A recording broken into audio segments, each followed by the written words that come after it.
लोकसभा 2024 के चुनावी माहौल में सूरत बनने जा रहा है इंदौर।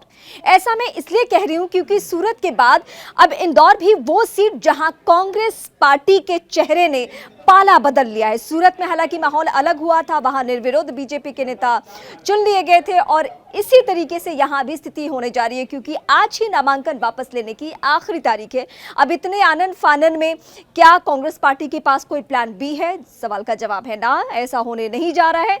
तो क्या वाकई इंदौर में भी जो शंकर लालवानी है बीजेपी के उम्मीदवार, उनके लिए राहें बिल्कुल आसान हो गई है? 13 मई को यहां वोटिंग होनी थी, लेकिन अब कुछ ही देर में तस्वीर ये साफ हो जानी है कि यहाँ पे वोटिंग होगी, उसकी सूरत बनती है या फिर नहीं।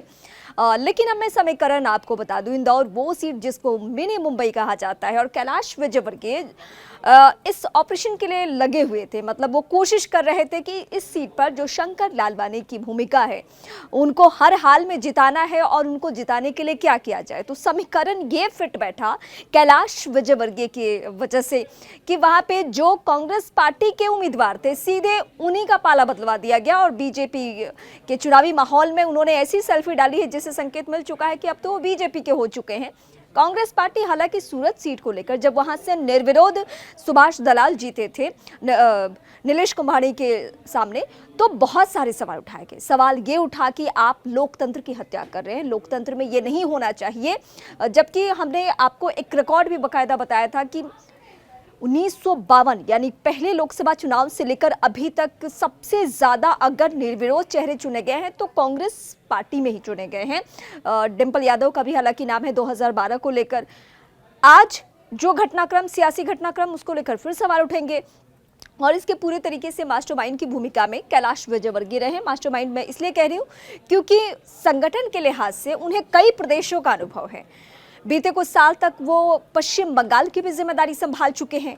वहां पे जब 2019 में सीटें बीजेपी की ज्यादा आई तो इसका क्रेडिट भी कैलाश विजयवर्गीय को गया। हालांकि विधानसभा आते आते वो माहौल उस तरीके से नहीं रहा। अभी वो मध्य प्रदेश की राजनीति में सक्रिय है और वहां पे उन्होंने इस बार इंदौर सीट को लेकर ऐसा प्लान किया जिसका कार्ड फिलहाल कांग्रेस पार्टी के पास कुछ भी नहीं है। मतलब कांग्रेस पार्टी अभी इस स्थिति में फंस चुकी है कि समय ही नहीं है। समय होता तो शायद दूसरे चेहरे को उतारा जाता।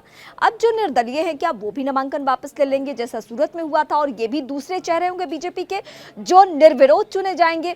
ये अभी कुछ देर में सस्पेंस खत्म हो जाएगा। लेकिन 2024 लोकसभा चुनावी माहौल में सूरत के बाद ये दूसरी लोकसभा की सीट जहां पे इस तरीके से माहौल बन गया, कांग्रेस पार्टी के उम्मीदवार ही पाला बदल चुके हैं। तो अब आप देखिए कांग्रेस पार्टी जो 2 फेज के चुनाव के बाद बहुत उत्साहित है कि जो हमने समीकरण बनाया है, जिस तरीके से हम लोगों के बीच में गए हैं, रोजगार के मुद्दे को, महंगाई के मुद्दे को उठाया है, उस पे पब्लिक भरोसा कर रही है। लेकिन इस भरोसे के बीच में कांग्रेस पार्टी के जो प्रदेश अध्यक्ष दिल्ली के हैं अरविंदर सिंह लवली, वो इस्तीफा दे देते हैं। कहा जाता है कि हमारी कोई सुनता नहीं है। कन्हैया और इसके अलावा दूसरे चेहरे को लेकर विवाद हो जाता है कि ये उम्मीदवार नहीं हमें पसंद है।